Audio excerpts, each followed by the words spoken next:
Сэтгэлээ ярина. Улс төр, За өөр сэтгэл. нийгмийн эдийн засаг, Дараагийн сэтгэл. хууль эрх зүй. Бүх салбарын ховд. За тэгээд баярлалаа.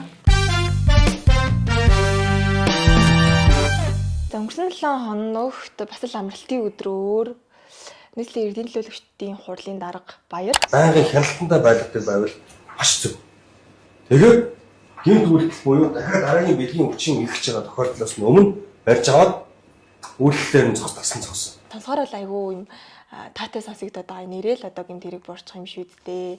Бас нэг муухай хэрэг гаргаас сэргийлчих юм шүү дээ гэд тэ. Тэнгүүд цаана бас нөх хүний их гэдэг асуудал яригд. Өөрөө бас видео нэрээ дурдчихжээ. Хүний их гэж яригдж байгаа. Гэхдээ Солонгос энэ төр бол ер нь ийм технологи ашиглаад байна штэ гэдэг зүйл хэлж байгаа байхгүй. Тэгэхээр энэ дээр яг ямар нюанс байна гэж харж байна. Үгүй нюанс жоох уу. Сэтгэл нь бол яг тэгэл тэгж ашигладаг. Хууль зүйн сайд чи бас нэг юм яриадсан шүү дээ. Ингээд юу яана. Зарлнаа. Одоо ийм хүн танай байранд ч үлээ хоронт ч амьдарч байгаа гэд бид нэр зарлна. Тэр мөр нь одоо яг одоо байгаа хууль тогтоомж байгаа хүрээнд бол яг тийм зохицуул байхгүй шүү дээ. Тэгээ би бас зүгээр яг тэр бичлэгийг тэр Баяр гэд хүний яриа бүтэн үзээгүй л дээ. Гэхдээ зүгээр одоо нийслэлийн иргэдийн төлөөлөгчтэй хурлын дарга шууд тий. Бид нар бичээд ингээд юу ячнаа гэд хэлэх бол болох л байх. Гэхдээ яг тэрийг асуудлыг шийддэг хүн бол биш. Хууль тогтоогч нар шийдэх байх тий. Гэтэ тэр хүн ийм санаачлаг гаргаж байгаа юм бол гэж ойлгосон. Гэтэ нийт чинь бас нэлээ юу штэ бидний одоо нийслэлийн иргэдийг төлөөлж байгаагийнхаа хувьд бас тодорхой хэмжээнд ирэх хэмжээ байгаа шийдвэр гаргах боломжтой гэж хараад байгаа юм шиг байна. Тэгэд шуум сонсохны тэр нөгөө технологийн компанитай ингэж юу яаж байгаа юм бэ? Хамтарч байгаа юм гэж ойлгосон. Тэр нь болохоор Хятадаас компани байгаа мó эсвэл Хятадаас камеруудаа оруулж ирж байгаа юм байна гэж ойлгосон. Тэгэхээр цаана нөгөө нэг бидний халтшгүй байдал, аюулгүй байдал нь улс орны хэмжээний юм яригдах үе бид нөгөө тэр мэдээллээ иргэдийн мэдээллийг нөгөө урт төрштэй ингээд алдчихгүй гэдэг тийм боломжлол бас байгаа юм байна гэж ганц нэг хүний ярианаас л ойлгосон юм. Хятадаас нөгөө Huawei энтрийн камерууд авч байгаа байхаа. Гэтэ яг харин тийм тийш дуулна. Ер нь зүгээр яах нөгөө нэг юм миний ойлголтоор шүү дээ. Ингээд яг годамжаар алхаж байгаа хүмүүсийн царайг ингээд танид бүртгэлжүүлнэ гэдэг бол нэг талаасаа нөгөө эрх зүйн гэдэг юм уу хуулийнхаа талаас баталгаатай зохицуул шаардлагатай нөгөө талаас технологийн хувьд бас асуудлаа шийдэх ёстой шүү дээ. Технологийн хувьд тэгэхээр чи манай сая төрүүлээ хоногт нөгөө ийм Монгол яг ийм амаг юм Google дээр явж ингээд байсан. Тэр мэр ингээд үзэхэр бид нар яг технологийнхаа хувьд тэр өөрсдийнхөө цуглуулсан датаг баталгаатай хамгаалж чадчих нү гэдэг чи бас нэг асуудал болчих байхаа. За хуулийнхаа гэдэг юм үүднээс бол миний ойлголтоор одоо яг тийм технологи бол нэвтрүүлээд ингээд болдгийм а гэхэд тэр технологи яг ямар үед ашиглах вэ гэдгийг ингээд бид нэр шийдэх ёстой шүү дээ. За ингээд камер сайхан тавьчлаа тэгэл нөгөө камер чи ингээд хүн болгоны намайг годамжаар яваад алхаж байгаа бол одоо миний ингээд бүртгэлийг хийнэ гэсэн үг шүү дээ. Тэгэхээр тэр дата нь өөрөө миний ингээм амьдралын бүх одоо олон нийтийн дунд алхаж байгаа юмыг бүртгэлжүүлнэ гэдэг чинь өөрөө аимшигтай асуудал. Бид чинь бас нөгөө зүйлд шинжилж найруулсан нөгөө нууцын тухай хувийн нууцын тухай бол байгаа шүү дээ. Жохон урт нэртэй болсон одоо нэр нь жохон өөрчлөгдсөн санагдаж байна. Тэрэн дээр чинь нөгөө биометрик мэдээллээ яг одоо ингээд нууц байлганаа гэд. Тэгээд сүүлд бол миний санаж байгаагаар бүр юу яаж исэн тэр нөгөө нууцтай холбоотойгоор төрийн сангаас зээл авсан хүмүүсийн мэдээллийг хүртэл одоо ингээд юу яах ил гаргах боломжгүй байна гэд яг тэр хуулийг бариад тэгжсэн шүү дээ тий. Тэгэхээр бас ингээд нууцын тухай хуульдаач хүртэл одоо тэр биометрик гийн мэдээлэл гэдэг чинь одоо хүний царай дүрс гэл бүх юм ороо явчих чинь тий.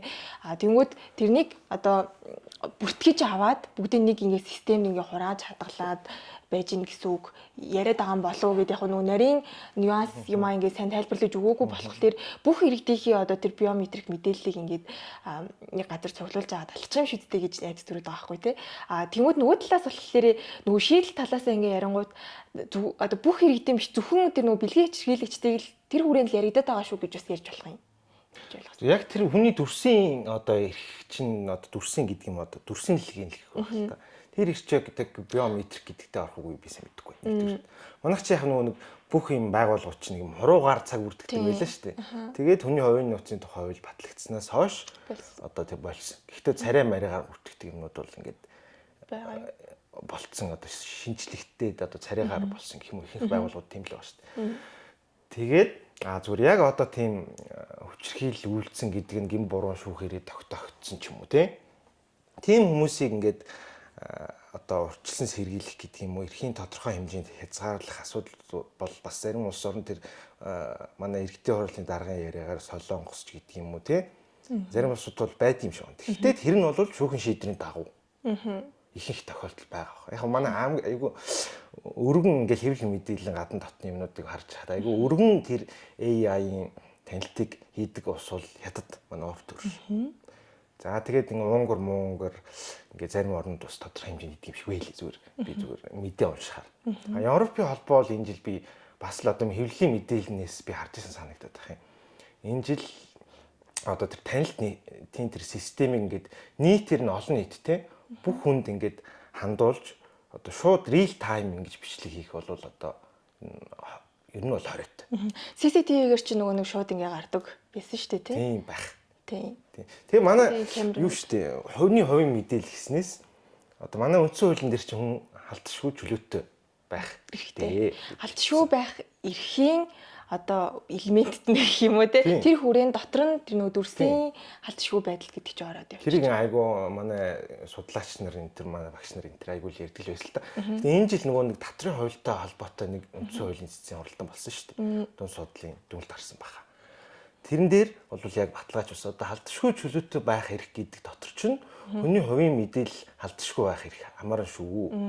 Тэр хуулийн нөгөө яасан бэхлээр нөгөө татрын зөрчил гаргасан удаа дараа гаргасан чөлөө тийм бол мэдээллийн одоо олон нийтэд цацна гэдэг юм ерөнхий агуулгатай байл байсан шүү дээ. Тэр нэгдүгээр тийм эргэцэн тодорхой байдлыг хангаагүй мангаагүй гэх тийм дүгнэлтүүд гарсан. Тэр хүрээнд бол бид нар бол үндсэн хуулийнхаа төвшөнд бас тэр одоо хүний ус төрчдийн тэр сэтгэхэд байгаа ямиг бас нийцүүлэх ёстой байх. Ер нь яг зохицуулалтын төвшөнд яриул.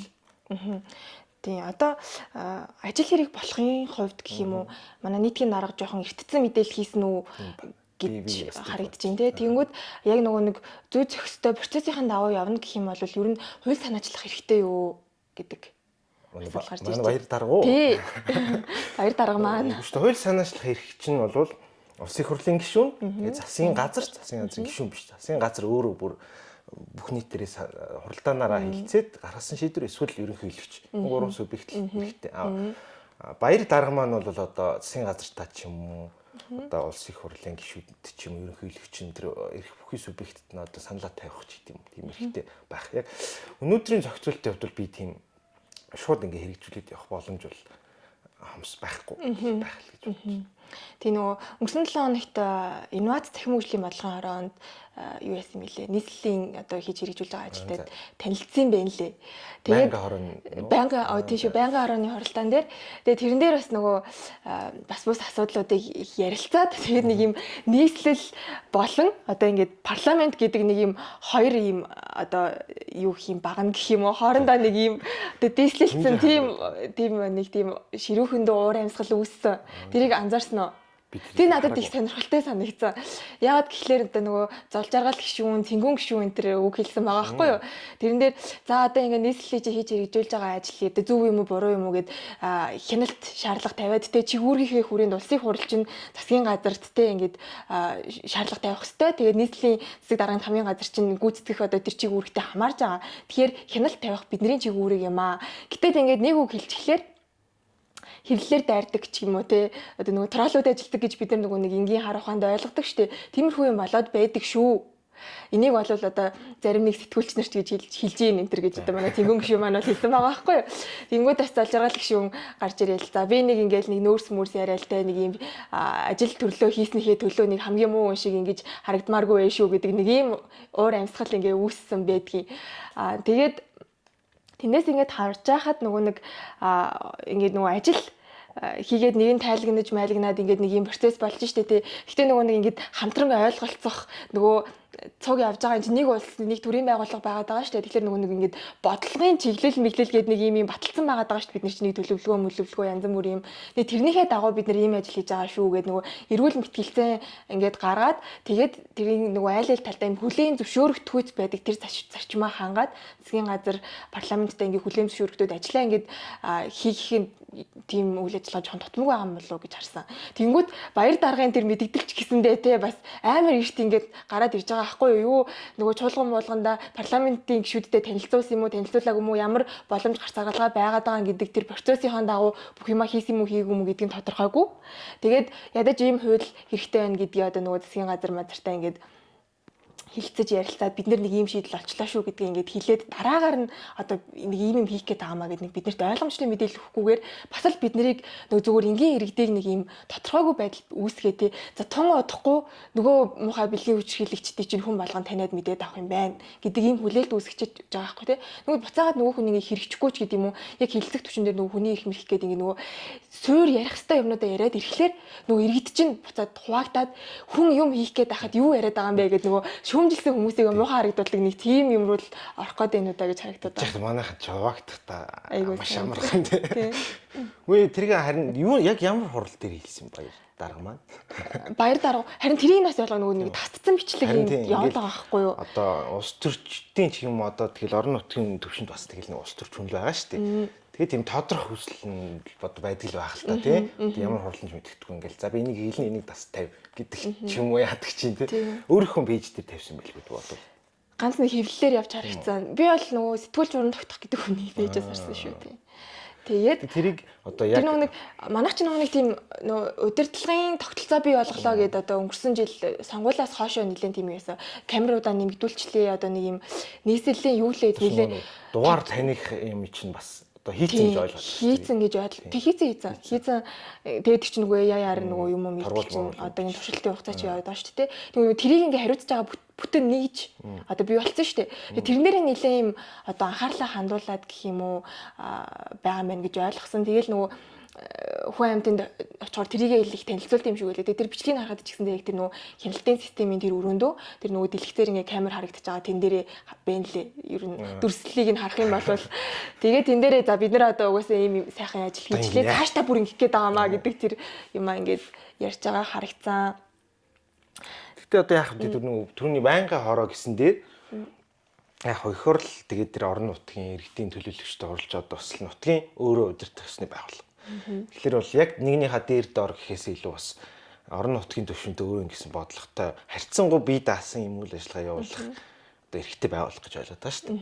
Гэхдээ манайх чинь яг тэр бол нөгөө улс төрийн соёлын л асуудал байх л та тэгэл ороод нэг тийм бие тэгсэн чи ингэсэн гэл те. Манай хотын дарга чинь бас нэг гишүүнийг хатгаад тулаан дуудаад харагдсан шүү дээ. Мөө ямар инженер хчлээ. Тэр үгэн санаанд орохгүй шүү. Тэрийг гэхдээ хүмүүс бол хэнийг хилээд байгааг нь бол мэдээд байгаа юм билээ. Халтар инженер гэсэн билээ юу вэ? Манай одоо хотын дарагч нэг зайсгал гарч ирэх хүн амтныг халтар малтар төгрөг мөгрөгөөж хүртэл халтар малтар гээл зих юм байна штэ одоо айгу бас хэцүү. Угаасаа манай хотын байгаа байдал ер нь бас нэг тийм шилтэй шиг гэлаагаад байгаа юм бас харагдахгүй л ах юм. Ер нь бөөндөө л халтар тэр дандаа өөрөө ч гэсэн явж байгаа л харагдаж байгаа штэ. Гэтэ тэр нөгөө танилтын системийг одоо тэр хүний яриад байгаа шиг тийш нэвтрүүлээ гэхэд тэр ч одоо бас яг ямар хугацаанд байх юм бод бүх насаар нь хүнийг тэг ингээд таниад ах юм уу тэр мэдээллийн хэн хадгалахын цагдаа нь ингээд хараад ер нь байж ах юм эсвэл одоо олон нийт цацаад ах юм уу тийм тэр ч бас сонио асуудал байхгүй. Гэтэ яг тэр одоо тэр хүн байгууллагын өөрийнхөө бүтц ч гэдэг юм яаж одоо тэр хууль зүйн яамныхаа сайдтай яаж ярилцсан ч юм уу гэдгийг бол олон нийт мэдээлгүй байгаа шүү дээ. Зүгээр л нэг л өдөр одоо хүн гарч ирэл бид нэр таньдаг болно. Яг солонгос бол биднээс мэдээч хэрэг одоо санхүүгийн хувьд технологийн хувьд хөгжсөн улс юм чи тэрийг одоо шийдчихэл хийж л байгаа байх л та.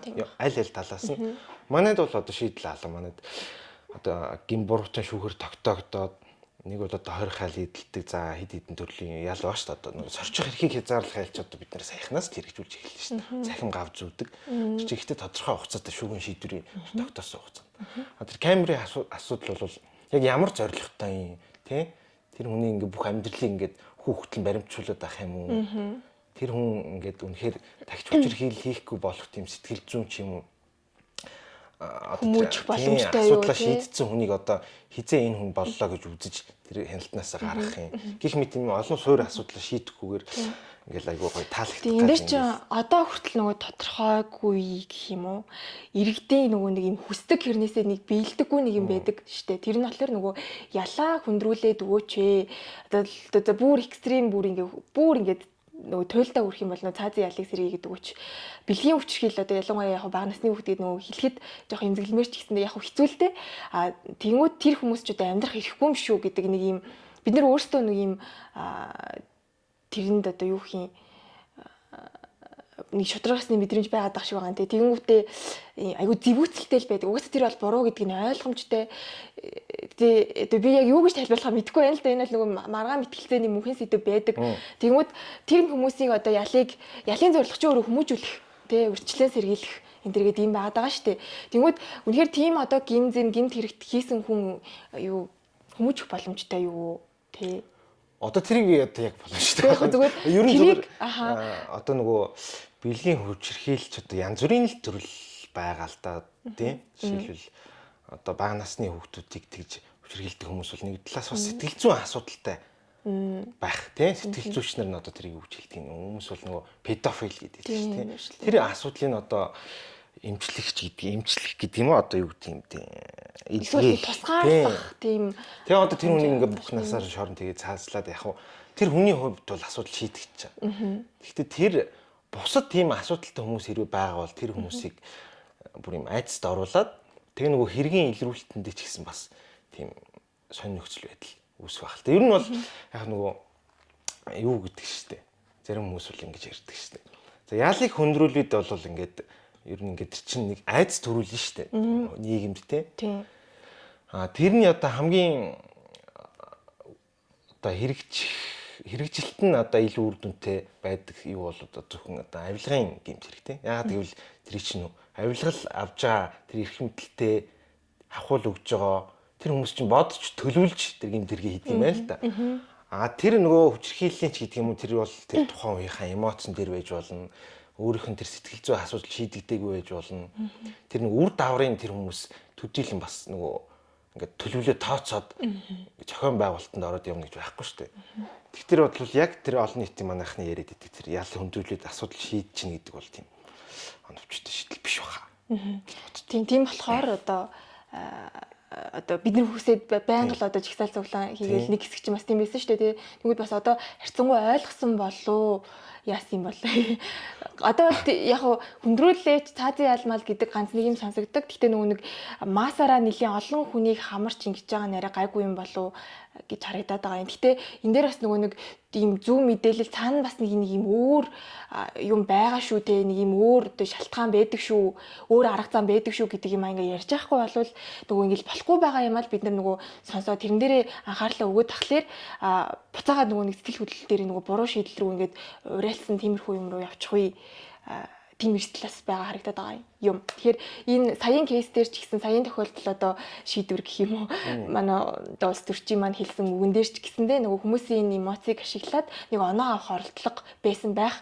Гэхдээ тэрэн дээр нь бид нэр буцаагаад нөгөө нэг энэ ажил хийх болох боломжтой юу гэдгийг ингээд арай нэг жоохон эрүүл рационалаар ингэж харах. Инхээр нэг тийм нэг худлаа амарлаг ухаантай хүн шиг юм болчих гээд байгаа юм л та. Гэхдээ цаана бас шалтгаан байдаг шүү гэдгийг ингээ харах хэрэгтэй л байгаа юм л та. Тэнгүүд бүр ингээд муугаар бодоход тэр буцаагаад бид нар нөгөө нэг улсын аюулгүй байдалтай халтшгүй байдлын тэр одоо алдаад нөгөө урд төрөштэй ингээ алдаад нөгөө иргэнийхээ мэдээллүүдийн тэгдэг түрүүн жаас нөгөө технологийн нөгөө суур баазан байгаа мүү юу гэдэг хүртэл ингээл асуудал байхгүй тий. Бид нэр тэрийгэ шийдэж чадаагүй байжгаад нэг тийм аваад ирэнгүүт тэрнээсээ иссэн болчих үү дээ гэдэг юм ач. Тэгээд тэрнээс нэг бас нэг миний сонирхож байгаа юм гэвэл одоо ингээ нөгөө нэг хүмүүсийнхээ мэдээллийг иргэдийнхээ мэдээллийг аллаа гэдэг юм уу гарч ирээд байдаг шүү дээ. Тэр юу н яг ямар ач холбогдолтой ямар юу н эрсдэлтэй байдаг юм бол ямар эрсдэлтэй гэдэг нь яг одоо би бол нэг юм зүгээр нэг иргэн штэ тий тий за яг надад одоо юм нэг нуугаад байх юм байхгүй миний мэдээлэл яасан ч яг гэж би боддог байл та. Тэгвэл миний мэдээлэл одоо урагшаа хашаач юм явцсан бай гэж бодъё. Тэгвэл надад одоо ямар эрсдэл учирч болох вэ? Одоо тэр мэдээллийн шин чанараас бол одоо шууд энийг алдлаа одоо чи ингэ эрсдэлд орлоо. Шууд одоо чи өнөөдөр яана маргааш яана гэдэг тийм хэлэн байхгүй шүү дээ. А ер нь хүний хувийн амьдрал юу чухал вэ гэдэг одоо суур асуудлаасаа гаргаж ирээд одоо хүндний мэдээлэл бол энэ эмзэг энэ одоо нууц эмзэг мэдээлэл одоо манайх ч хуулийн дээр өвчтэй шүү дээ. Тэр одоо эмзэг мэдээлэл гэхэр одоо жоохон орчуулга өвд жоохон тийм л юм шүү. Гэхдээ ер нь бол тэр хүний мэдээллийг цуглуулж гэр бүлийн харилцаа тэрэн дээр айгүйх гарч ирдэг штэ. Тэр шүүхийн практик хараад тахлаар одоо нөгөө дандаа хаалттай одоо нөгөө явах хэдэн тохиолдол байгаа штэ. Тэрнэр нөгөө хүний эмзэг мэдээлэлтэй холбоотой бол ямар ч одоо юугүйгээр хаалттай байна гэд ингээд хууль дээр заасан байдаг штэ. Тэнгүүд хараад тахад ер нь бол дандаа гэр бүлийн маргаантай холбоотой асуудал дээр энэ нөгөө хүний эмзэг мэдээлэлтэй шүү гэдэг ингээд хаалттай хийгээд байгаа харагдаж байгаа. Тэнгүүд тэр нөгөө хүний эмзэг мэдээлэл гэдэг дээр тэр одоо гэр бүлийн харилцаатай холбоотой, бэлгийн харилцаатай холбоотой одоо бага насны хүүхдийн хүчрхийлэл дээр ч гэсэндээ бас яригддаг шүү дээ. Хаалттай мэдээлэл бол төр хэрвээ цуглуулж авч байгаа бол тэрийг хадгалах, хамгаалах, задруулахгүй байх асуудал нь төрийн үүрэг хариуцлагын асуудал гэж харах хэрэгтэй байх л та. Гэхдээ яг зүгээр хүн болгонд одоо чамд яг чухал санагдаж гинүү, чамд ач холбогдлоо санагдаж гинүү гэдэг тэр хувийн сэтгэлдээс үл хамааран одоо хүний ийм мэдээлэл бол хаалттай байх ёстой. Би н одоо норматив төвшөндөө тийм одоо хариуцлагын асуудал байх л би бол бодож байна. Тийм. Тэг бас түрүү 7 хоногч мэдээлэл хийснээс нэг 12 хүн алдчихлаа. Гэдэг тийм явсан уу? Мэдгүй. Би санаагүй юм. 12 эмнэлгийн хяналтанд байсан 12 хүн. Тийм. Нэрээ тэгсэн. Эрүүл мэндийн сайд пүрэв гарагт мэдээлсэн. Тэгэхээр одоо би бас ойлгож. Тэгээд одоо 12 хүн алдчихлаа гэж зарласнараа одоо ямар одоо юуг одоо анхааруулах гэдэг юм тий. Эсвэл одоо тэр 12 хүн ингээд сонсоод ирээ гэдэг юм болов би зорилгыг нь ойлгоогүй. Би тэрийг зааж энэ дээр нэг юм байсан. 10 хүн 2 хүн алдснараа нэг юм зөвлөмчийг юм бичсэн байсан. Болгоомжтой амьдрал. Юу нь бараг тийм. Хяналтаас алдсан дохын халдвартай 12 хүнийг гээд. Тэр 12 хүнийг алдлаа гэж мэдээлсэн тийм үү. За тэр мэдээллийн зорилго нь болохоор халдвартай иргэдийг хяналтанд байлгах, эмчилгээг таслахгүй явуулах нь халдвар тархаас сэргийлэхэд чухал гэдгийг онцолж өвчтний нууцлыг чанд хамгаалж байгааг мэдэгдлээ гэж байгаа байхгүй юу. Тэгэхээр бодвол тэр 12 хүндээ хандаж хилээд байгаа юм болов ар гэрийн хиндэн ч юм уу те. Ер нь ач холбогдолтой л байсан юм байна ямар ч тач. Бүтэлтэл байсан юм шиг байна те. Тийм. За тэгээд чиний төрөний ярих гэсэн чинь тэгээд одоо бид нар ийм AI-ийн нэвтрэлт гээл технологийн хувьд айгүй гоё юм ярьж штэ. Гэхдээ бид нарт одоо тийм эрсдэлтэй зүйлийг одоо шийдэх гэж те одоо хүнийг ингээд камераар таниад хянана гэдэг юм руу шууд орохоос илүү бид нарт наан шийдэх асар олон асуудал байгаа юм шиг харагдаад байгаа байхгүй ингээд тэрийн байгууллагуудад захимжаад байна л гэдэг те яг бодит байдал тэр ингээ хуулийн уншаар ингээд бүгдээрээ захим байх боломжтой захимаар шийдэх боломжтой гэж бичсэн. Тэгэл яг амьдрал дээр та одоо төрийн нэг байгууллагууд үйлчлэг авах гэхээр нөгөө л хуучин хэвээр цаас дугаарлалтай Канада дээр ноцролтод байгаа. Одоо ингээд зэрэг аваад байгаа юм. Одоо ингээд цахимаар материалаа өгчөө цаасараас тэгж аваад байгаа юм. Тэр одоо яг яагаад тийм одоо бүр ийм байт юм л ш. Бид нар би ингээ анх нөгөө ийм Монголыг үйлчлэх нь захим болчлаа гэдэг юм л. За одоо нөгөө жинхэнэ утгаараа захимжаад одоо захим гарын үсэг нэвтрээд ийм болж байгаа юм байна. Бид нар чинь G-Sign гэдэг аппликейшн дээр одоо нөгөө банкны киоск үсгийн бүртгэлийн юм уунаас ингээд аваад байгаа шүү дээ. Тийм. Тэрийг ашиглах юм байна да гэж бодсон чинь. Бараг ашиглах одоо баг мартчихад дээ ш нууц код мод. Хуучнараа цаасан дээр хөвчөө тэрийг Канадад оруулах гэж байгаа. Харин тийм. Тэгэхээр ч одоо яг тэр чинь яг бод тэр захимжсан юм үгүй. Үгүй энэ захимжилтын яригадад хичнээн жил болж байгаа юм лээ. Миний санахын 2023 онд л бид нар одоо ингээд одоо цаасаар болон нөгөө захимаар авч байгаа хоёрын маань ингээд цуг авч байгаагаа төрийнхэн маань тайлбарлахтаа болвол бид нар одоо ингээд бэлдэж байгаа маа тий одоо ингээд ер нь хөрөхгүй л ингээд бэлдээл гэдэг юм ярьжсэн. Одоо 2025 дуусч чинь 2 жил одоо бэлдэж дуусаагүй л байна тий. Хизээ ингээд бэлдэж дуусаад бид нар одоо нөгөө цаасныхаа хэрэглээг багасгахын. Уг нь л яг ингээд нөгөө захим юмаа хэрэгжүүлчихэр уг нь л тэр нөгөө цаасны хэрэглээ илт багасдаг. Уг нь нөгөө төсөв мөнгө хэмнэгддэг нөгөө хэмнэлтийн хуулиар чинь баахан цаас хэмнэлээгээд баахан үр дүн гаргасан төрийн байгууллагын тайлбар бид нар уг нь харсан шүү дээ. Тийм. Тэнгүүд тийм юм. Тийм. Тэгээд одоо тийм л энэ гэж. Харин тэгэхээр миний зүгээр бодож байгаа юм бол тийм технологийн хувьд ч гэсэн одоо хүний эрхийн талаас ч гэсэн тийм эрсдэлтэй ямыг шууд барьж авч хийх гэж ярьж хахаар наад захын ийм асуудлуудаа одоо тэр технологи ашиглах гэдэг юм бол тэгээд хийлдэ тийм биз дээ. Тэгэхгүй байж иж ингээд айгүй солонгос ярьж явчих чинь хүмүүсийн амьдралд бас нэг талаас буухгүй байна. Тийм. Тийм ээ. Би тэдний нөгөө нэг юм ойр зуурын нөгөө нэг өдөр тутмын тэр зовлон маань нэг юм мартагнуулаад нэг юм бүр нэг холын нэг сайн сайхан юм харуулаад ийм болох гэдэг шүү гэл ингээл нэг юм ингээ аргалах юм шиг санагдаад байна. Тийм наад захын асуудлуудаа шийдмээр байгаа юм да. Тийм. Одоо ч одоо манай одоо зөвхөн лайв ч юм уу Эрдэнэ ах биш. Бүх иргэд ер нь лайв хийж байна. Анзаараад байхад. Тийм. Тийм ер нь тийм сошиал. Хараад байхад дандаа төрийн байгууллагууд байна. Төрийн байгууллагууд байна. Байгууллагад тэр лайв бухимдж байна гэдэг үг байхгүй юу? Очертой байна гэдэг дээр бухимдж байна. Процесс нь тодорхойгүй байна гэдэг дээр бухимдж байна. Юмаа мэдэхгүй байна гэдэг дээр бухимдж байна. Төрийн үйлчлэгээ маань өөрөө ийм одоо юу хий одоо хүмүүний уур бухимдлыг хүргэх үедээ бюрократ тийм хүнд суртлын тий.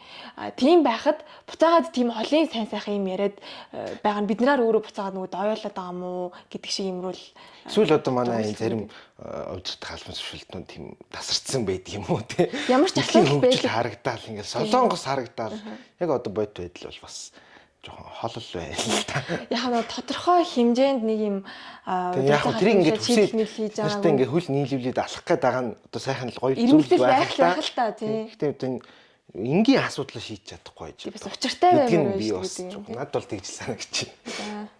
За тийм үнэ гэж. Одоо жишээл одоо бүр энэ манай учрал их хурлын дарга маань юуны сайд байсан юм бол та тэр үедээ. Хэрэг хэрэглэхийн дарга байсан уу? Нэг ингээл бүх хуулиуд ингээл нэмэлт өөрчлөлт оруулаад бичгээр гэдгийг ард эсвэл захин гэж бичээл те. Баахан хуулинд гэж бичээл. Тэгээд одоо төрийн байгууллага өөрт байгаа мэдээлэл иргэнээс шаардахгүй гээл бичсэн.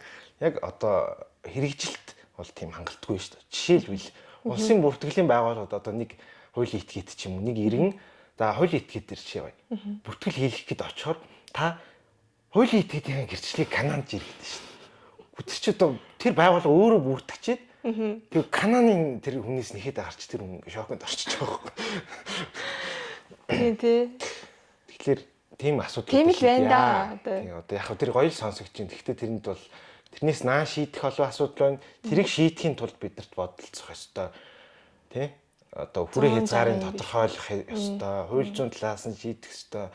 Мэдээллийнхаа аюул байдлыг хангах ёстой. Маш олон том асуудлууд байна. Шууд нөгөө нэг шилний цаанаас гэж бид нар ч аягүй хэрэгдээд яриулаад байна шүү дээ.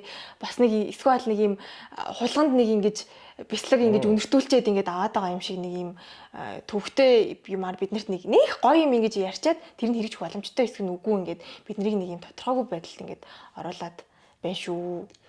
Тэгээ одоо өнөөдөр шууд хэрэгжүүлэлээ гэж төсөөлье л да одоо тэр хүн ярьсан юм те. Тэнгүүт зүгээр л одоо миний бодлоор бол тэр зүгээр л тийм үзэн ядалт одоо нэмэгдэх байх. Тийм. Тэнгүүд нийгмийн нөгөө хөтөн бадгаж штэ нийгмийн уур амьсгалыг. Одоо хүмүүс одоо хүн болгон тийшээ анхааруул бас хэцүү үсттэй тий. Хин юу хийгээ явж ийн халуу. Тэр нөгөө хүмүүс айдас тавтах юм уу? Тэр яг бодит нөгөө нэг эрслээс хамгаалахаас илүүтэй. Харин тийм бүр тийм сөрөг үр дагавар нь одоо яг өнөөдрийн байдлаар бол тийм л байх шиг шүү дээ. Тэр бас нөгөө юуны сэдвгээл сүлүүч аюу маш их яригддаг болж тий. Нөгөө хар тамхины. Тийм. Тэр чи одоо жишээл тэр чинь бас нэг тийм донтолтын бас л нэг тийм сэтгэл зүйн хүчин гэж юу ч харахгүйгээр одоо хар тамхи хэрэглэсэн хүн бол гэмт хэрэгтэн муухай нийгмийн хог шаар гэдэг ингээд. Гэтэ яг сүүлийн үед бас гайгүй тэр ялаад байгаа юм шүү. Би тэр нөгөө подкастыг тэр бол давгүй болсон байна лээ. Тэрний одоо нөгөө эмчилгээний зориулагдсан тийм бүртэмч гэж юу тийм байдаг юм шиг л шүү дээ тийм. Тийм баг. Тэрнтэйг л одоо ижил сүлээл одоо хүчрхийлэл хийсэн хүмүүнийг бол одоо ингээд нийгмээс нэгсэн тоо ингээд тусгаарлаа гэж байгаа юм би одоо тэгж л ойлгох. Яг өнөөдрийн байдлаар бол тийм. Тэнгүүд бид хэд нөгөө нэг шийдвэр гаргахаасаа өмнө одоо байгаа нөгөө суур ямар байгаа вэ гэдгээ одоо нөгөө нэг гарааны цэг гэж байдаг шүү дээ. Тэр маань ямар байгаа вэ гэдгийг маш сайн судлаа тоо баримттай юмнуудаа харах хэрэгтэй байгаа байхгүй. Одоо би бас нэг шүүгчээ сонсч ирсэн.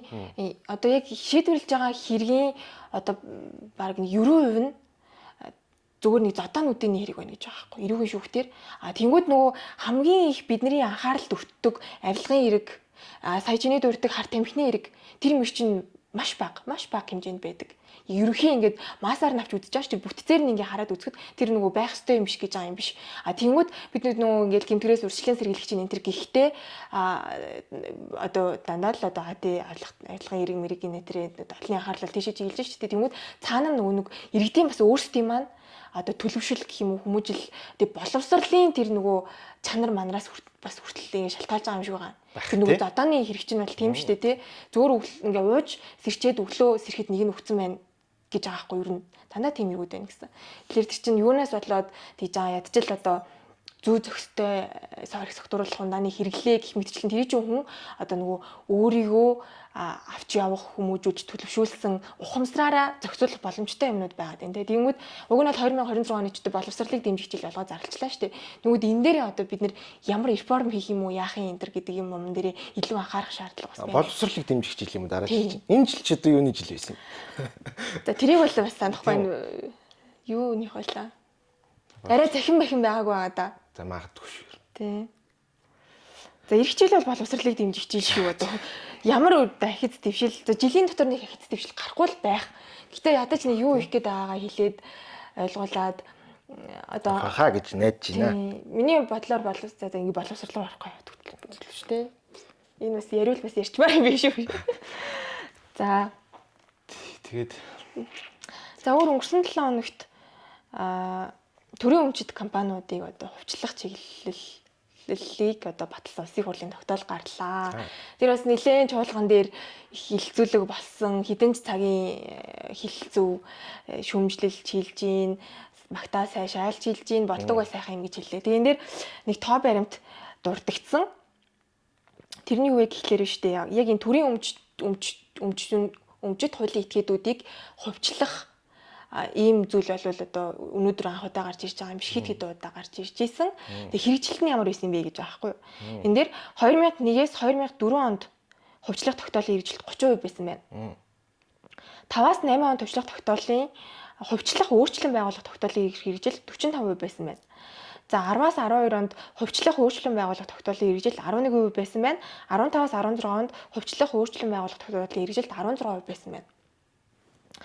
Ингээд харахад ядаж 50% дэх хүрээгүй бүх тохиолдолд. Тэгэхээр нэг тогтоол батлаад үр дүнд хүрдэггүй байна гэдэг шүүмжлэлүүд нэлээ гарч исэн. За тэрийг яг уу засгийн газрын хэрэг эрхлэх газрын дарга Бямцогт сайд бол хэлэхдээ за бид нар энэ удаад бол ядаж 80% хүртэл одоо хэрэгжүүлэх тийм одоо амбицтай байгаа гэх юм. Одоо төлөвлөгөөтэй зорилготой байна гэж яг тайлбарлаж байна лээ. Тэгэнгүүт одоо олон нийтийн хүлээлт ч гэсэндээ одоо бол нэг ойлгочод байгаа шүү дээ. Нөгөө төр ингэ ажил хийхгүй байна. Төр сайн менежер биш юм байна гэдгийг аль аль талдаа хэлээд хуульд би хэлээгүй шүү. Хууль тогтоосоор өөрсдөө хэлээд хүлээн зөвшөөрсөн шүү. Засгийн газар өөрөө ч хэлсэн. Тэгээд хувьчлаж одоо хувьчлахаар болоод ямар тач хэллээ. Тэгээд чагсаалтын баталсан юм байна тий. Чагсаалтын баталсан 24 газар байсан хуулийн этгээд байсан. Тэр одоо нөгөө Мяцят тийм компанид байх юм биш үү тий. Тэр хувийг нь энэ бичиг дээр оруулж болох байхаа. Тэрийг одоо бирж ирээ зарах юм байна. Бирж ирээ зарна тий. Тэгээд одоо энийг нөгөө дурдаад байгаа шалтгаан нь юу юм гэхээр өмнө нь бас ингээд 4 удаа сая тогтоол гаргаж ирсэн юм байна гэдгийг ойлгочлаа шүү дээ. Тэгэнгүүт хэрэгжилт нь ийм хэрэгжсэн хувь нь бол ийм баг амжилтгүй болсон гэж хэлэхэд болох үед тэгж дүгнэхэд болох үед харагдаад байгаа байхгүй. Тэгмүүд одоогийн энийг бас ингэж сайн харж явах хэрэгтэй юм шүү. Юун дээр алдаад исэн байна. Ч одоо би алтаанаасаа суралцдаг үстэй тий. Тэгмүүд бас анхаарал хандуулах нэг хэрэгтэй чухал шийдвэр гаргасан гэдгийг л онцлж зохон тэмдэглэмээр байна. Үгүй яг тэгвэл жил болгон цаашин бид сонгуулийн цикл болгонд гарч ирсэн улс их хурл засгийн газар ч юм уу. Тэр байнга л одоо энэ төрийн өмчит компаниудыг ингэж сайхан болгоно, тэгж зэгцлэн ингэж одоо олон нийтийн хяналттай болно гэж ярьдаг тий. Гэтэ яг одоо болгоцсон юм бол байхгүй сайжруулна гэдэг одоо тэр өвчтөд бүр юу. Тэгээ одоо нөгөө төрийн өмчийн хуулийн этгээдийн компани хуульч билүү. Тэр хууль бол боловсрогдсон гэж ойлгоод байгаа шүү дээ. Гэтэ өргөн баригдсан болов уу? Үгүй хилцсэн бол бас мэдэгдэх бах тий. Тийм бах. Тэгээ одоо яг улсын хурлаар тэгж батлуулаад одоо амжилттай болтгол байх л та. Бодлогынхоо хувьд гэхээс засгийн газар тэрч бас өөрөө шийдчих болох байх гэж би ер нь бодоод байгаа юм. Яагаад гэвэл хувьцаа эзэмшигч чи одоо нөгөө төрийн болон орон нутгийн өмчийн хуулиар чинь засгийн газар яг компани банкнаас босод хуулийн этгээдүүдийн хувьчлах чагсаалтыг батлах юм эрх хэмжээ нь бол байгаа ах шүү.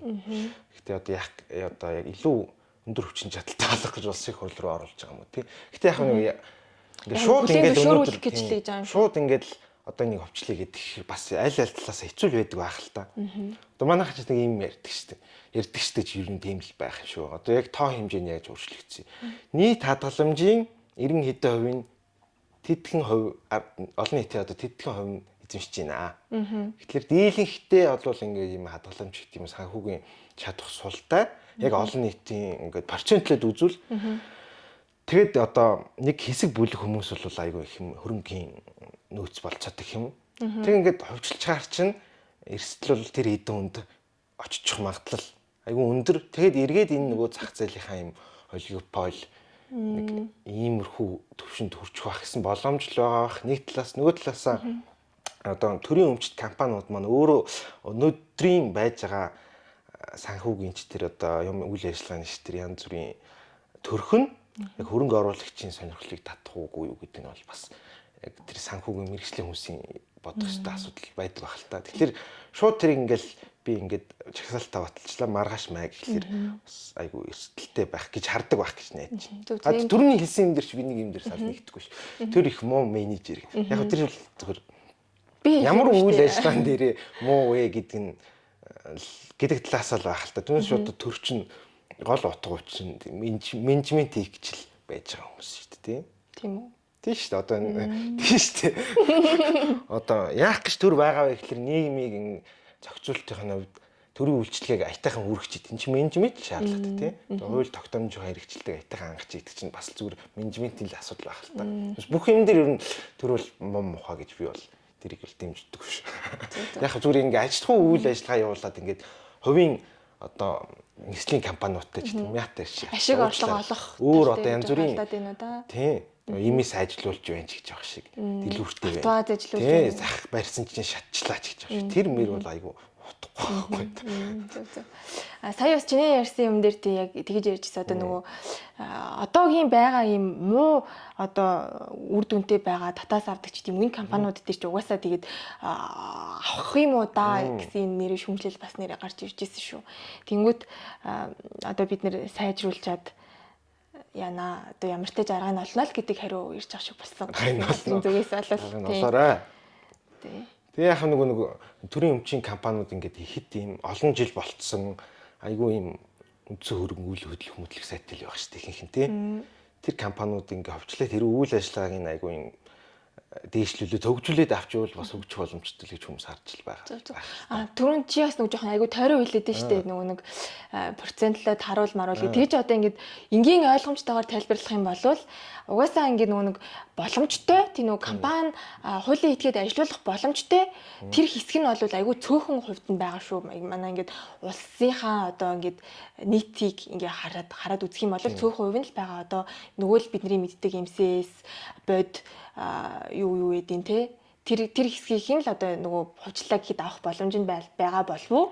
Яг тэр компаниудаас хаадан зүгээр юм хөрөнгөтэй хувь хүмүүсийн тэр айгүй их байгаа шүү дээ. Гэтэ яг нөгөө миний хэлэх гэж байгаа санаа бол олон нийтийнх гэдэг ингээд айгүй олон хүнд хандаад байгаа юм шиг хэрнээ. Яг ингээд чиглэгдэж байгаа хөрөнгө оруулах санхүүгийн чадвартай хүмүүс нь нийгмийн маш цөөхөн хувь байгаа. Манайх ч дунд давхар айгүй багтаа хэл ярьдаг шүү дээ. Тэгэхээр яг ингээд иргэд бол зүгээр одоо ингээд удамжаар алхаж байгаа юм бол тэнд нэг төдийлөн сонирхох хөрөнгө оруулж өөртөө нэг хэд жоохон хувьцааг нь авах маах тийм боломж болов. Манай банкнууд ч уг нь одоо бас хуулиараа нээлттэй байх хэрэгтэй тий. Хэдэн хувьстай шүү дээ. 34% хувьстай шүү лүү. Би буруу санаж банкны хуулийн дээр байгаа.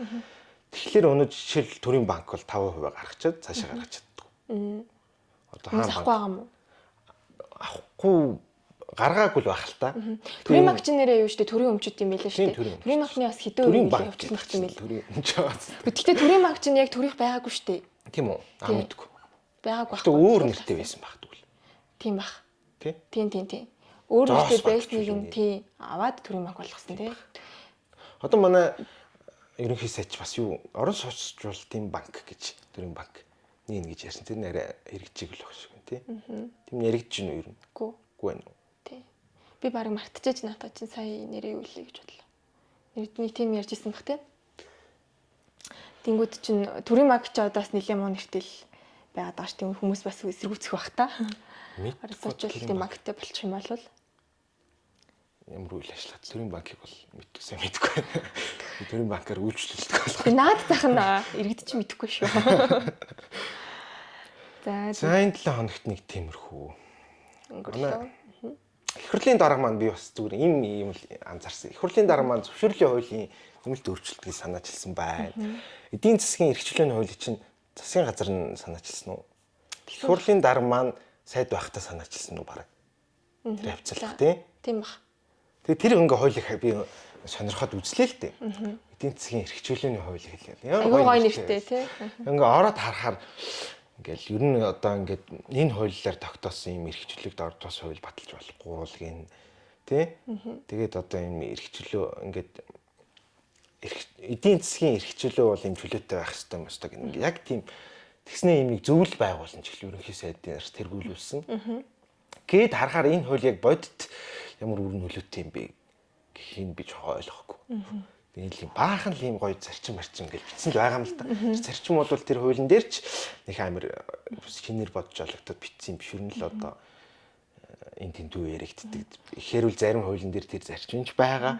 Яг нөгөө бодит амьдрал дээр тэр чинь ингээд өдийг хүртэл хэрэгжихгүй байгаа. Тунхгийн чанартай юм биш бичихээр одоо бас тэгэл яг зориулга нь хангах чинь үгүй би. Тэрний оронд миний бодлоор бол яг тэр одоо яг төрийн үйлчлэгийг хөргөлж байгаа. Түрүүн миний ярьсан улсын бүртгэл одоо юу гэдэг төрийн үйлчлэг. Тэднийг яаж шийдвэр гаргах вэ? Яг хүнээс ямар материалыг аваад хэд хоногт яаж шийдвэх вэ гэдэг процессыг ингээд нарийн бичээд өгвөл уг нь тэр манай авчрал дарга юм зориод байгаа тэр эрхчлөө ойлгомжтой тодорхой. Тэр материалыг их хууль биш те. Илүү нөгөө юм процессыг ингээд яасан хууль хэрэгтэй байна гэж байгаа юм. Тэгж бодчихно. Аха тийм бах. Яг наад хууль дээр чинь гэхдээ нөгөө худалдаага зөвлөлдөрийн танхимаас бас оролцуулсан байх гэж би санаад байна. Яг боловсруулахт нь оролцоог нь хангасан байх. Тэгээд уг нь бол нөгөө логжоо тэргүүн энтрийн хэлж байгаагаар бол нэлээд ам сайтай байсан санагдаад бах юм. Өмнө нь логжоо гэдэг чинь нөгөө нэг танхимын дэвшээд байсан юм биз. Дэвшээд чинь. Тий, танхимын тэргүүн шүү дээ одоо. Тийм. Тийм үү? Тий, худалдаага зөвлөлдөрийн танхимын тэргүүн болсон. Тийм үү? Тий. Хожим нөгөө од баяр биш. Тийм үү? Үгүй хаа. Би тэгж бодсон. Сонгосон юм. Тий, олонхороо сонгосон санагдчих шүү. Нөгөө од хэм билээ? Ямар од билээ? Сонгогдчоод тэгээд аюукийн засагтай зүг басан. Тийм. Их төвшин гишүүн чинь бас байл ер нь танхимын ерөнхийлөгч байсан баг тий. Танхимын ерөнхийлөгч байж байгаад тэр одхин гэдэг хүнд өгсөн. Тэгээд айгуу дургу тэр нөгөө сонгуулийн юм чинь бас нэлээд халуун байсан шүү тий. Айгуу дургу би чамайг дэмжихгүй байна мэн гэдгийг шууд хэлж мэлээд би ийм өрсөлдөөнтэй газар нийлээ. Ус төрчийн гар хөл болсон хүнтэй хамтарч ажилламааргүй байх гэдэг юм баяр хүргмээргүй байх гэд бүр тэгж хэлжсэн шүү бас.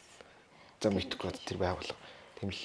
Тэг чинь чухал байгуулга. Манай бизнес эрхлэгчдийн хамаг зовлон гуйныг бүх юмыг уг нь бол бодлого шийдэлд оруулах гэдэг байгаа шүү дээ. Тэгээ тэдний маань одоо яг санал манлыг тусгасан л байгаасай, сайн ярилцсан л байгаасай. Зарим нь бол сэтгэл хангалуун биш байдаг төрийн нөгөө хамтын ажиллагааг бидний саналыг юусоо оруулдаггүй нэг юм худлаа юм хийгээд идэг энэ төр гэсэн тиймэрхүү комент байдаг шүү.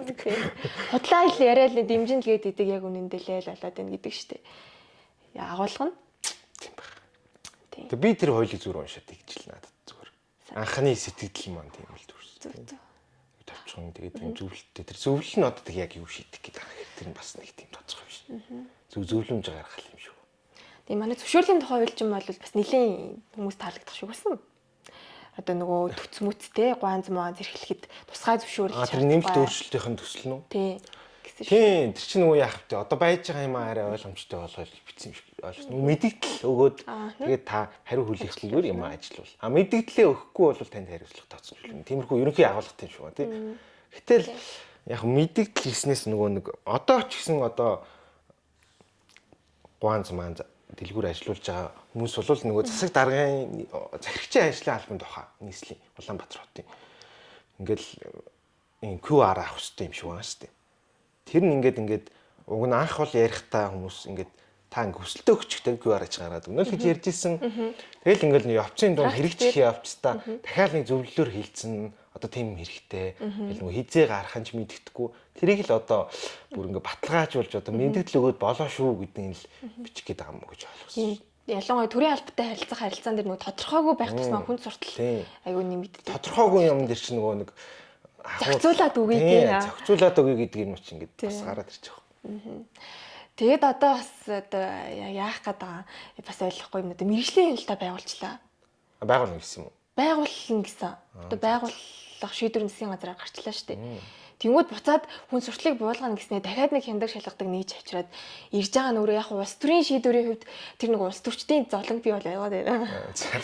Тэр нэг одоо хүмүүсийн ажлын байртай болохыг хэрэгцээ шаардлага бие тийм шиг байгаа. Буцаад тэр чинь нөгөө иргэдийн амьдрал, бизнес эрхлэгчдийн амьдралд бас уг нь лай болоод байна л гэж уг нь болгосон шүү дээ.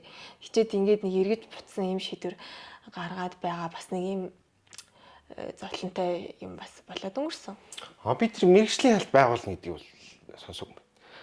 Яг байгууллаа гэхэд тэрийг одоо хяналт шалгалтынх нь үр дүн гарч ойлгомжтой л болох хэрэгтэй байх л та тийм. Яг мэргэжлийн хяналттай асуудал нь биш. Шалгаал одоо ингэ жоохон алдаа илрүүлэл тэр байгууллага ингэ дарамтлах зорилготой байж болохгүй шүү дээ. Уг нь тийм. Хуучин бол одоо бүр энэ байгууллага сүлдээ тийм болчлоо шүү дээ. Болохгүй нь бүтэхгүй нэг манай хуучин их хурлын дарагч тэгэл хэрэг эрхлэхийн дарга багтай л татан болгосон биз дээ баг тийм. Тэгэл нөгөө байц цагч нарын яам ямд нь тарааж суулгаад одоо төлөв утсаах гэж л байгаа юм байна. Батлаж байгаа. Тэгээд одоо жоохон алдаа илрүүлэл за одоо чамайг торгоно ингэ тэгнгээд байгаа л хүмүүст асуудал байгаа болохос биш ээ. Хөрхийн бас яг байцаагч гэдэг дээр нь асуудал байхгүй байна. Битгүй одоо тэгтээ хянаж шалгадаг миний л мэдхийн бүтцийн айгүй олон нэгжүүд байгаа хгүй юу. Одоо тухайн дүүргийн тамгын газрын одоо хариуцсан нөгөө хүнс худалдаа ямар юмны нэгж тэр нэгж ч одоо шалгана. Зөвшөөрөл юм хумаа шалгана. Цагдаа шалгана.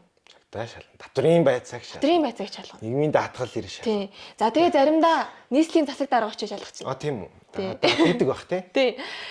Одоо дүүргийн засаг дарга ч өөрөө яваа шалгана. Камераа дагуулад тийм бичлэг яваад шүү дээ хэдэн жилийн өмнө. Үн чинь зөвшөөрлөө гаргаад үн чинь миний зөвшөөрлөө шүү дээ.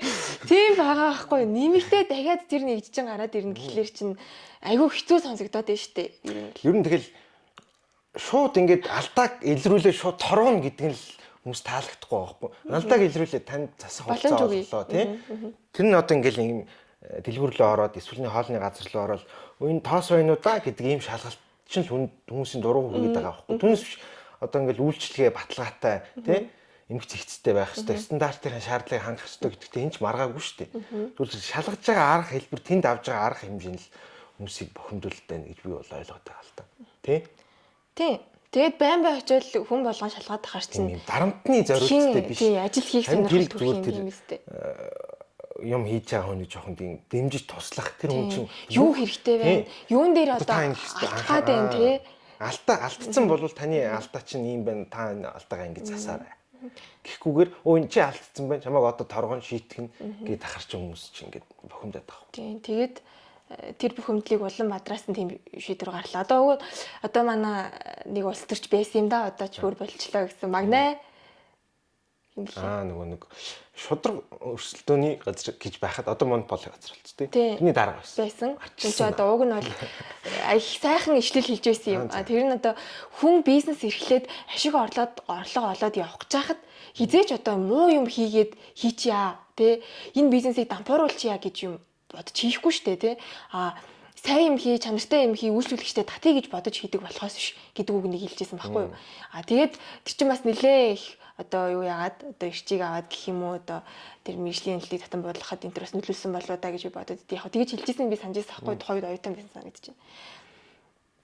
Тийм тэгээд нөгөө бизнес эрхлэгчдэд маань буцаал нэг юм дарамт үүсгэсэн юм болох үү дээ. За тэр бол ахын зүгээр одоо уурайлаад тэр хүн ч бас ус төрчил юм байна та тийм. Зүгээр санаанд орсон болохоор нийлжлээ одоо тийм. Гэхдээ яг нөгөө хуулийн ингээд аваад үзэрч гэсэн одоо нөгөө манай зөрчлийн хууль гэдэг айхантай хууль шүү дээ. Бүх ингээд хуулийн юмыг авчираад ингээд бөөгнүүлээд бичсэн. Тэгээд тэр хуулийг ингээд харахаар зөрчил гаргасан болвол тийм торгуултай. Зөрчил гаргасан бол тийм арга хэмжээ. Ингээд шууд ингээд сонголтгүйгээр автоматар бичсэн баг. Тэгэхээр бас тэр нөгөө байцаагч нар ажил хийж байгаа юм чи тэр хуулиа одоо хэрэгжүүлдэг юм уу те. Очоод цаа зөвшөөрөл гаргасан байна. Одоо таны шүүхийн шийдвэр хүмүүсийг одоо шийтгэхэд байна гэдэг байгаа шүү дээ тий. Хамгийн гол нөгөө байцаагч шийтгэлийн ууз бич. Яг тэр нэг гомдол гаргана л да. Тэгээд хүн болгон тэгэл нэг тэрэн дээр гомдол бариад гүгээд байгаа чинь. Өөрөөх нь явуулж байгаа үйл ажиллагаанд дээр ч гэсэн цаг хугацааны явж гэсэн таардаг байна. Тэгэд зүүн нь яг ямар байх хэвээр байсан ер нь зөрчлөө хэл чи өөрөө зөрчлийн хуулийн зүүн ийм байх хэрэгтэй байсан гэж боддог. Гэтэ одоо ийм байх хэрэгтэй байсан гэдэг. Шууд ингээд сонголт өгөхгүйгээр тэр хүнийг шууд стандартын зөрчил гаргасан байна гэж шууд одоо торог гэд бичиж байгаа байхгүй. Тэгэхгүй одоо ямар арга хэмжээ явах, ямар хугацаа олгох юм гэдэг юм өөр санкцууд хэрэгтэй байсан уу? Санкцаа шууд тавих юм уу? Эсвэл зөвлөмж гаргах юм уу? Хим хугацаатай байх юм уу? Гэт тэгэхээр бас манайх чинь юу гэж байх. Төрийн хян шалгалтай байл гэж байна. За тэрэн дээр бол ингээд нөгөө улсын байцаагч нар маань албан шаардлага гэдэг юм гаргаж болно гэж бичсэн байна. Тэнгүүт нөгөө байцаагч маань тэр одоо нөгөө хүний хувийн дур зориг үйлчилж байгаа юм шааргаж байгаа. Аль хууль юм бэ? За арай нэг гайгүй байцаагч бол очиод албан шаардлага бичиж явчих юм шиг. Тэр хүн зүгээр ингээд дургуйч байх юм уу те? Дургууг нь хүргээд байх юм бол зөрчлийн хуулиар бичиж болох юм шиг зарим юм дэр тийм. Тэгэхээр тийм ойлгомжгүй байдлаа эхлээд шийдчихэд тэр мэрэгжлийн хялтмалтай хийгээсэ гэж бодчих тий. Тийм шүү. Одоо дээрээс нь 14 сайттай болсон. 14 сайттай болсон бид нар ч дэд сайт. 16 юу? 16 тий. 6 шүү. Одоо яхад тэгэл дэд сайт нь үнэхээр хэрэгтэй юм бол тэгэл одоо хийх юм бэл. Тэр чинь нөгөө нэг яасан бэ гэдгсэн чинь бидний 16 бол зүгээр. Бид нар бүтээмжийн менежерүүд аваа хийчлаа одоо оронд нь гэсэн юм баг ярих гэдэг. Их байсан дээрөө баг байсан дээрөө ер нь баг л дээр юм шиг байна да гэлээ. 16 бол одоо алаа тайлнаа л гэсэн. Гэсэн ч бас нөгөө нэг сөрөг хүчин болцсон шүү дээ одоо унаарлсан. Одоо артчлан шүү гэсэн.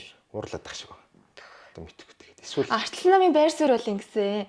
За тэр бүтээмжийн менежер 128 гэлөө 26 гэсэн 28 гэсэн баха тий. Бүтээмжийн менежер дотор чинь 20 хэдхэн одоо аны гишүүн байсан шүү. Арчилсан нам хамтарсан засагт орж явахдаа дөрвөн сайд гэлүүдээ. Дөрвөн сайд 20 менежертэй байсан. Харин ч бид нар стандарт ажлын төлөө тэгж албан тушаал булаацалтаагүй шүү гэдэг одоо өөрсдийгөө хамгаалсан байр суурь илэрхийлсэн гэх юм уу те. Тэгэнгүүт одоогийн тэр 16 дид сайд бол өстой ямар ч шаардлагагүй. Энийг одоо буцаан татахгүй бол одоо миний бланкн дээр огцруулах бичиг явж байгаа гэдэг бас. Тэгээд байгаа. Тэгсэн чинь одоо хамтарсан ажил хийсэг гарсан. Юуны хамтарсан? Арчилсан намтай юу? Антай хамтарсан. За юу яадаг юм л засгийн газартай хамтарсан. Тэр нэг 16 дид сайдыг л одоо эмгэлэх цэгцлэх. Яах вэ гэх юм. Хувааж авах уу хэдүүлээ. Ер нь тийм дийл хийх гээд байгаа юм уу? Тийм байгаа үстэй. Тэгсэн яг нэг юун дээр нэг чуулгантай өдөр билүү дээ. Тийм шийдэл гарлаа гэд. Яваад тэр тэгтээ хүмүүс баг анзааралгүй үлдсэн баха. За мэдгүй бас төрч нэрийн сонирхол ямар хэвтэй. За тэгээд ийм үйл явдлууд болсон. Бүтээмжийн менежерийн трит зарим нь бол одоо чөлөөлөд тахшгүй байгаа. Зарим нь бол одоо байгаа юм шиг үл шүү дээ. Бүгдийн чөлөөлсөн юм. Бүгдийн чөлөөлнө гэсэн юм чи. Чөлөөлнө гэж засгийн газрын шийдвэр гаргацсан чөлөөлөх байгаа. Зарим нь бол одоогор бол зарим байгаад тах шиг шүү дээ. Тийм үү. Тэгж ойлгосон. Зарим нь бол чөлөөлсөн юм шиг. Тэгээд яаж сонгож чөлөөлөд байгаа юм бэ? Гэтэл 16 сайд маань л эдийн ажилд очсон шүү дээ. Тийм бах. Дид сайд гэдэг юм ч одоо тэгэл. Манай ерөнхий сайд минь бол тэгээд ах шиг байсан шүү дээ. Бид нар хуулиа л хэрэгжүүлээд ингэ сайдтай болчихж байгаа маа. Та нар над чаддсан бол хуулиа өчгөө болгох нь. Тэр дид сайдын асуудал чинь нэрэ хууль дээр 4 удаа нэмэлт өөрчлөлтийн үр дүнд орж гарсан юм билээ. 2000 онд анх орж ирээд 4 онд бүрийн эрхийг нь 2000 онд бол дид сайдтай байна гэдэг залт орж ирээд 2004 онд дид сайд ийм бүрийн эрхтэй байна гэдэг залт орж ирээд бүрийн эрхийг нь бүр хөлжсөн ба шүү дээ. За 2005 онд хүчингүй болсон байж агаад 2016 онд орж ирсэн байлаа. Буцаад ингээд дөрөв байгааз. Тэгээ одоо 16 оны хуулиараа байж агаад айгүй бол төрийн хэмнэлтийн хууль мөл гэж томилохгүй яваад исэн болоо да гэж ойлгохгүй. Байж магадгүй те. Тэгж байгаа сая гинет одоо хүвшээ хуйллаа билүүлээ да одоо гэж хийсэн юм уу яасан те. Тэгээд томиллоо. Мэдгүй тэгээ хэрэгтэй бол тэгэл хэрэгтэй хэрэггүй бол хэрэггүй л үстэй. Юу ч байгаа юм чи та ямар муухай. Өстөр устөрчнөр юм яаш та хуваахаар тохирогч байгаа. Хуваах гэж байгаа юм зайлшгүй зүгээр. Үнэхээр бас ажил хий гэсэн тийм сэтгэлтэй байж болно шүү дээ бас яах гэдэг ч тийм. За. Тийм байна. Тийм байна.